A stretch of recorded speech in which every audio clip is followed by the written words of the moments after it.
¿Qué aporta el capítulo 15 de Primera de Corintios a nuestra comprensión de la esperanza que brinda el Evangelio?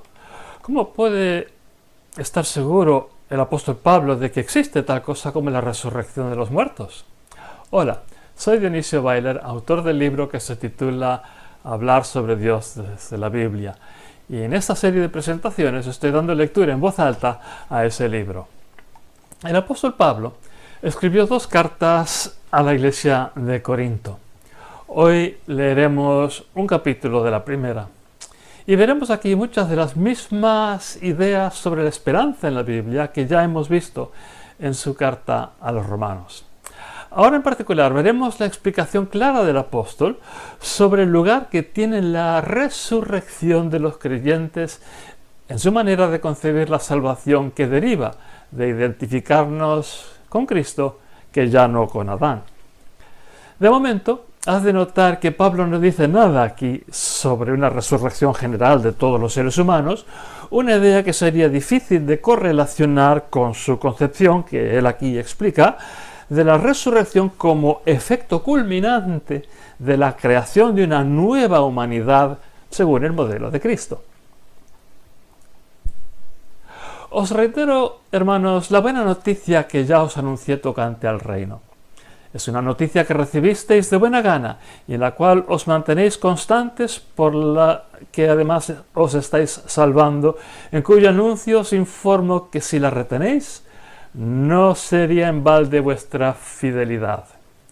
Porque os hice entrega al principio de lo que yo mismo había recibido, que ungido murió por nuestros errores según los escritos, que fue enterrado y resurgió al tercer día según los escritos, que lo vieron Kefas y los 12.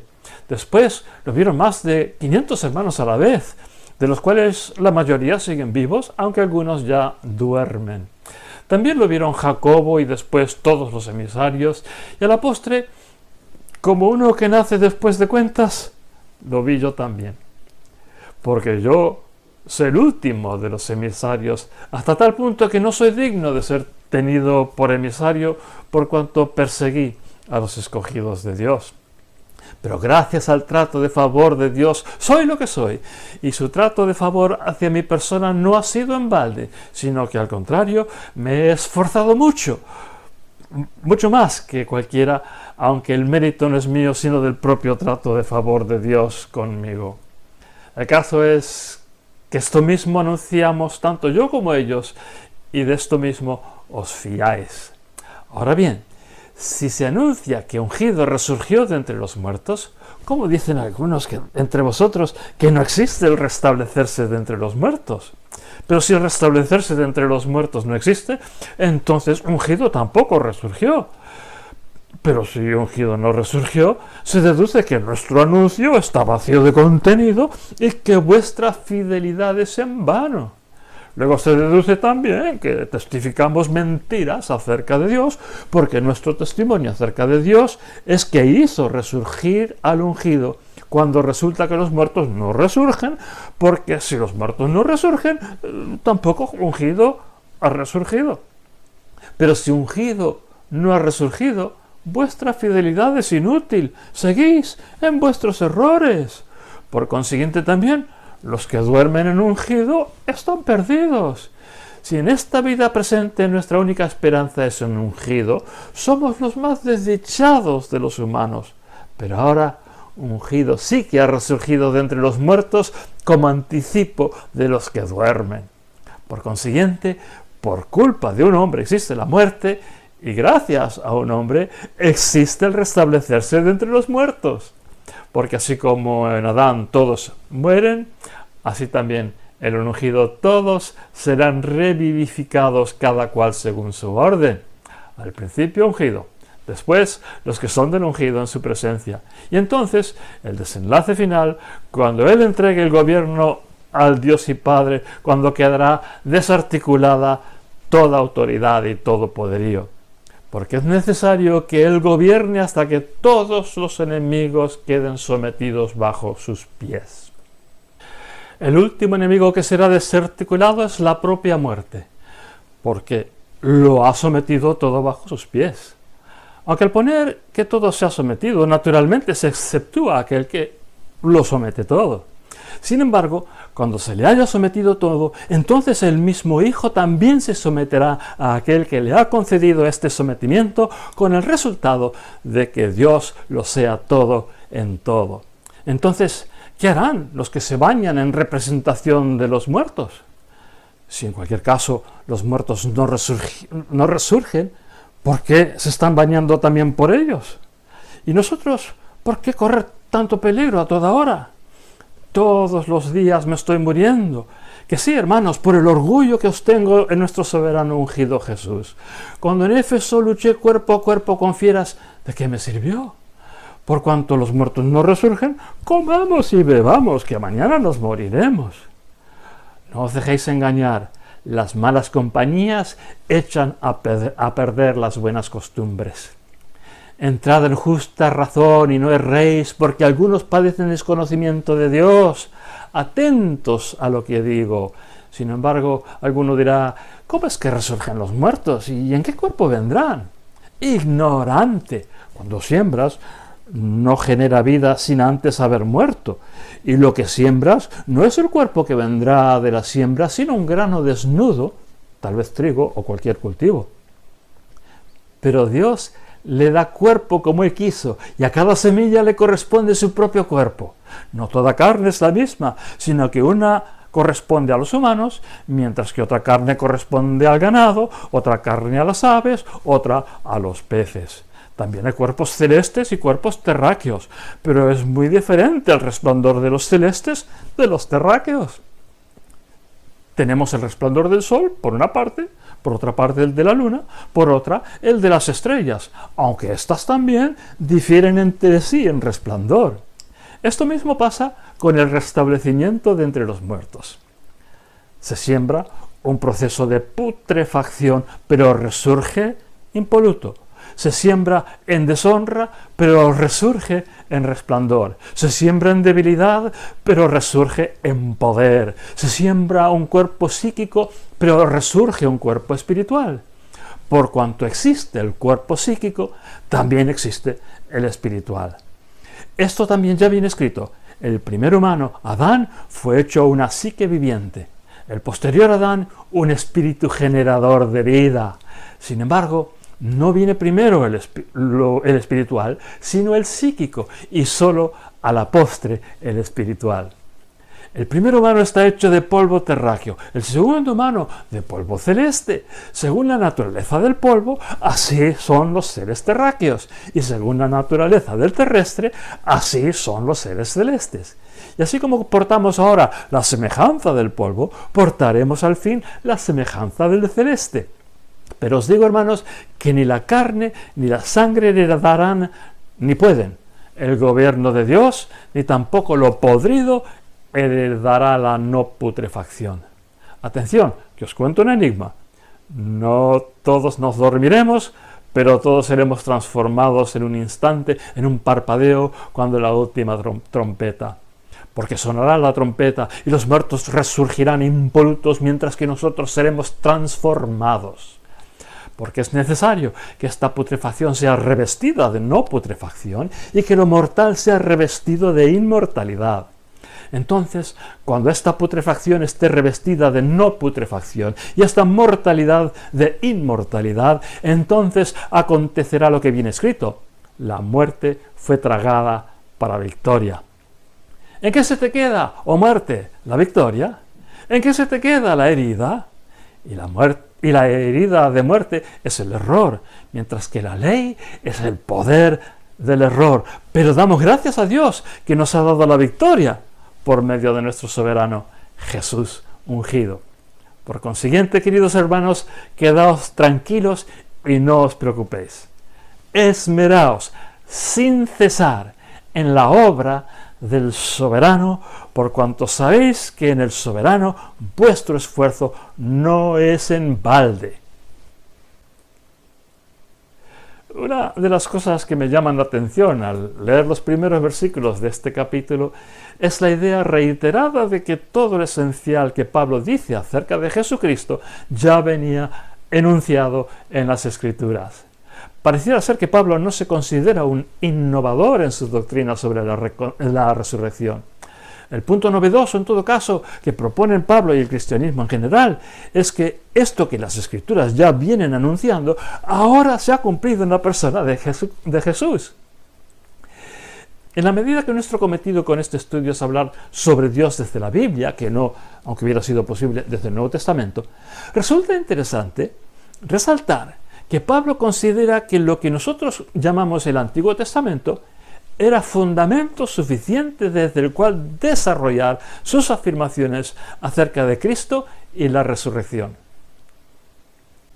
Quizá antes de entrar a desgranar la argumentación de Pablo sobre la resurrección y la importancia de la resurrección para la totalidad de la estructura de la doctrina cristiana, merece también la pena observar lo que Pablo dice sobre sí mismo en los versículos 7 a 10 de este capítulo que hemos leído.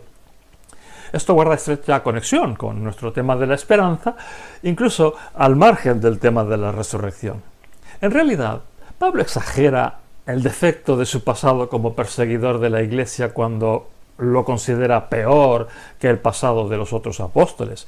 Los 12 apóstoles escogidos por Jesús tal vez no persiguieron a la Iglesia, pero en cambio habían abandonado al Señor y le habían negado en su hora más oscura. La salvación y esperanza que ofrece Dios no está destinada a personas excepcionales, entonces a personas excepcionalmente virtuosas. Al contrario, se ofrece a personas que padecen defectos como los de las dudas y cobardía de los 11 o la obcecación tozuda y persecutoria de Pablo. La tragedia de Judas Iscariote es que se suicidase antes de la resurrección de Jesús, que previsiblemente le hubiera aclarado todas sus dudas igual que a los demás. Si Jesús lo escogió para apóstol, hay que suponer que tenía madera de apóstol, aunque como todos los demás, debía primero probar el amargo trago de los eventos de la pasión. A falta de la esperanza que nos podría infundir el testimonio de un Judas Iscariote perdonado y restaurado a apóstol, tenemos el testimonio de otro de iguales trazas, el perseguidor Saulo de Tarso, convertido en apóstol Pablo. Pero el tema que nos presenta este capítulo de 1 de Corintios es la esperanza de la resurrección, y en ella vamos a centrar ahora nuestra atención. Desde luego, el concepto de resurrección resultaba tan difícil de encajar hace 2000 años como ahora. Una cosa es que pudiesen existir leyendas acerca de figuras excepcionales que habían resucitado a alguien en particular como demostración de su poder extraordinario, leyendas que uno podía creer o no, pero que en cualquier caso resultaban ser la excepción que confirmaba la regla. El hecho de lo notable y sonada que resulta la leyenda de una resurrección como evento excepcional tiende a reafirmar más que nunca la idea de que en general los muertos no resucitan. Así se contaba que Heracles y Asclepio en la mitología griega, luego también el sabio griego Apolonio de Tiana, más o menos contemporáneo de Jesús, y en la Biblia Elías y Eliseo pudieron resucitar a individuos en situaciones excepcionales. Jesús también, puestos al caso, a la hija de Jairo, al hijo de la viuda de Naín, a Lázaro, y Pedro a Dorcas, Pablo a Tíquico, sin que ello diera pie a pensar que eso tuviera que convertirse en algo habitual, normal o generalizado. A todos estos resucitados se les presupone el tener que volver a morir. Pero en el hecho de la resurrección de Jesús tenemos, según Pablo, la confirmación del principio que Pablo entiende que es bíblico, conforme a las Escrituras, de que la resurrección será una realidad generalizada sin segunda muerte. Aparte de la facción de los fariseos y a la postre también los cristianos, la resurrección no figuraba entre las esperanzas de nadie para después de la muerte. La gente que puebla el Antiguo Testamento sostenía la idea de que los muertos descienden al Seol, del que no se sabe nada más que eso, que es el lugar de los muertos. La única esperanza que albergaban los patriarcas, por ejemplo, acerca del futuro más allá de su muerte, era la de perpetuarse mediante su semilla, es decir, seguir viviendo por medio de sus descendientes. Morir sin descendencia era el colmo de la tragedia, un desenlace tan imposible de tolerar que la ley de Moisés hace provisión para que un hermano del difunto preñe a la viuda en nombre del difunto, evitando así su desaparición eterna. Esto viene en el libro de Deuteronomio, capítulo 25. La polémica bíblica contra el espiritismo indica que al menos en el entorno pagano circundante a Israel existía la noción de que era posible conseguir que los muertos se manifestaran y hablar con ellos. El caso más famoso del Antiguo Testamento es el de la medium de Endor que consultó a Samuel para el rey Saúl. Es difícil saber qué crédito pudo tener entonces, ni puede tener hoy esta historia. A fin de cuentas, el propio rey Saúl y todos los que le acompañaron a esa sesión espiritista murieron en la batalla del día siguiente. La única superviviente que pudo contar la historia fue la propia medium, que además sale extraordinariamente bien parada del relato, por lo que la Biblia nos obliga a cada lector a decidir si ella, esa medium, puede ser una fuente creíble sobre lo sucedido esa noche. En cualquier caso, la idea del espiritismo encierra otra idea previa, la de que los muertos de alguna manera siguen existiendo y siguen siendo seres conscientes con conocimientos y sentimientos. La idea de la continuidad de la vida en un plano espiritual no era, como ya hemos visto en alguna presentación previa, no era en absoluto desconocida en la era romana en que surgió el cristianismo. En principio, más o menos se les presuponía a los emperadores y a otras personas excepcionalmente ilustres con una continuidad de su existencia en un plano paralelo al de los demás dioses y astros celestes. En cuanto a la plebe, el campesinado y los esclavos, sin embargo, la cuestión resultaba bastante más dudosa.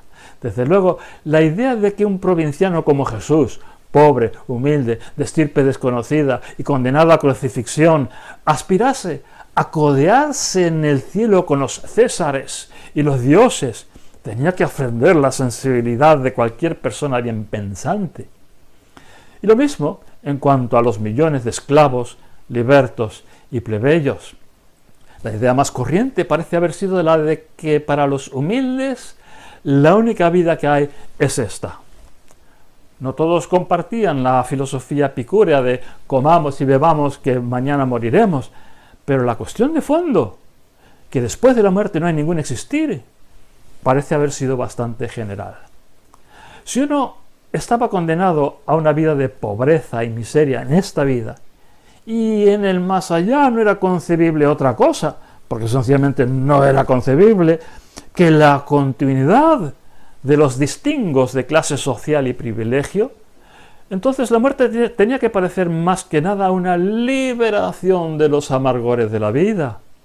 ¿Para qué soñar con una existencia eterna del alma?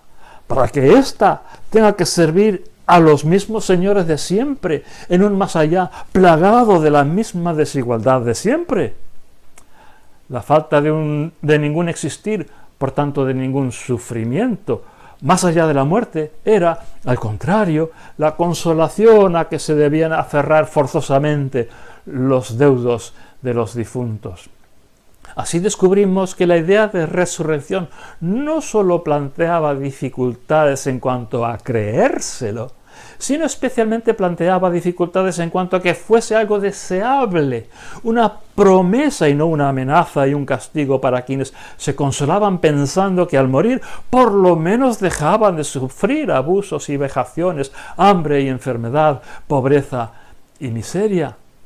Pablo consigue replantear esa amenaza y ese castigo como algo positivo, sin embargo, una promesa a la que aspirar, puesto que Él sí es capaz de imaginar una existencia que no reinscriba y repita las mismas injusticias y desigualdades, los mismos sufrimientos de esta vida. De hecho, como ya hemos visto, la idea es que aquí tenemos entre manos toda una nueva creación, cuyo principal elemento es la nueva humanidad transformada o recreada conforme al modelo de Jesús. Una nueva humanidad que se identifica con Cristo, ya no con Adán, y que por eso, precisamente, sus cuerpos resucitados ya no han de morir. La muerte, a fin de cuentas, era consecuencia del pecado y sólo afectaba a los cuerpos adánicos. Con la muerte de estos cuerpos mortales, entonces, se cierra el ciclo de la dinámica originada por la caída de la humanidad. Tomando los seguidores de Jesús nuestra identidad humana de nuestra conexión con Cristo mediante el bautismo, nos hallamos ya en una dinámica de vida eterna y participamos ya de la nueva humanidad. Para ello, nuestro bautismo necesitaba ser un morir y volver a nacer. Pero hallamos que sin dejar de ser así, a la vez nuestros cuerpos han seguido vivos durante y después del bautismo. Hemos sido transformados de verdad, realmente hechos nuevos. Estamos llenos de nuevas posibilidades morales y el Espíritu Santo, que ahora vive en nosotros, nos capacita para vivir vidas de santidad que agradan a Dios y benefician al prójimo. Sin embargo, seguimos con estos cuerpos mortales en el ínterin hasta nuestra muerte biológica. La Biblia no desarrolla con claridad una teoría de qué viene a ser de los muertos entre su fallecimiento y su resurrección. La idea más operante en la práctica en el Nuevo Testamento sería más o menos la noción más típica del Antiguo. Los muertos dejan de existir para nuestro mundo, desaparecen, se van al Seol, el lugar de los muertos, donde caben todo tipo de teorías, ninguna de ellas realmente desarrollada como doctrina cristiana, acerca de si conservan algún tipo de conciencia de sí mismos en tanto que aguardan la resurrección. En Apocalipsis 6, por ejemplo, los mártires que han muerto por dar testimonio de la palabra de Dios están bajo el altar de Dios en el cielo, reclamando justicia y venganza. Pero la naturaleza del libro de Apocalipsis es tal que de esta escena sería difícil sacar nada en limpio más que el principio de que efectivamente la muerte de los mártires clama al cielo exigiendo que Dios mueva ficha. Donde la frase clama al cielo es un decir, una figura que no es necesario tomarse al pie de la letra para que tenga sentido y significado. En 1 de Pedro 3 y 4 pone que Cristo, durante su tiempo cuando estuvo muerto, predicó a los que habían muerto cuando el diluvio. Esto daría a entender que los muertos pueden escuchar una predicación y responder afirmativamente a su mensaje. La idea parece guardar relación con la versión del mito de los guardianes que viene en el libro apócrifo de Enoc. Las especulaciones mitológicas basadas en el relato del diluvio en Génesis abundaron en el judaísmo de la época sin llegar a adquirir nunca el rango de revelación divina, o sea, sagrada escritura. Es difícil saber si esta actualización de aquellas especulaciones, donde Cristo, según 1 de Pedro, hubiera aprovechado su estancia en el Hades para evangelizar a los muertos, deba validar la noción de una supervivencia del alma humana más allá de la muerte. Desde luego, si Jesús y los apóstoles hubieran pensado que saber esto era importante, una obscura referencia a mitos narrados en libros apócrifos parecería ser una manera extraña de hacérnoslo saber. Cuando, según Lucas, Jesús dice a uno de los ladrones crucificados a su lado, «Hoy estarás conmigo en el paraíso», da a entender que su arrepentimiento y reconocimiento de Jesús en la hora de su muerte será recompensado de inmediato después de morir. Y en cuanto a la parábola de Jesús sobre el rico y el mendigo en Lucas 16, parece ser sencillamente eso, una parábola. Su propósito no es enseñarnos que el alma humana sobrevive a la muerte, ni que las almas castigadas pueden ver y envidiar lo bien que lo pasan las almas benditas, sino enseñarnos a ser solidarios con los pobres en esta vida. En cualquier caso, estos dos ejemplos nos indican que Jesús entendía que el juicio eterno de Dios nos sobrevendrá rápidamente, sin demoras, al morir. Lo cual se aproxima más a la idea de la inexistencia entre muerte y resurrección, con el efecto de que el tiempo transcurrido entre la muerte y el juicio y resurrección parezca, al resucitado, haber transcurrido en un abrir y cerrar de ojos, al instante. Pero ninguna de estas ideas está desarrollada lo bastante en la Biblia como para adquirir el rango de doctrina clara e inequívoca. La sola excepción es la idea de la resurrección en sí, donde espíritu y cuerpo vivirán otra vez en una unidad inseparable, tal como son inseparables en esta vida presente. Y ahora me queda todavía una última anotación. Desde luego, el lenguaje de Pablo en 1 Corintios 15 sobre cuerpos terrenales y cuerpos celestiales, cuerpos de alma y cuerpos de espíritu, era perfectamente comprensible para sus contemporáneos, que se podían imaginar sin problemas lo que vendría a ser una cosa y la otra. Hoy entendemos el cielo, los planetas y las estrellas, la propia vida biológica, de maneras tan diferentes a aquellas que esas expresiones nos confunden más que ayudarnos. ¿Quién hoy día entiende lo que puedan ser un cuerpo y carne espiritual y un cuerpo y carne almal, y en que se diferencian entre sí?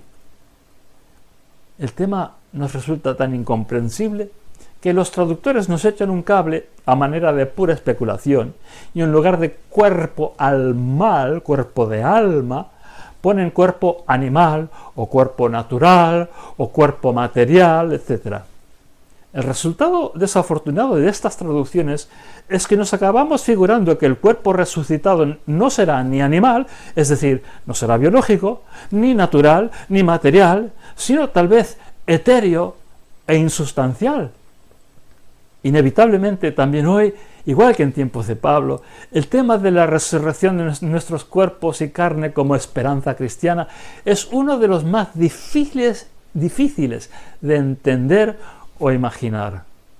Esta dificultad, sin embargo, no debería llevarnos al desánimo, sino a la esperanza ilusionada.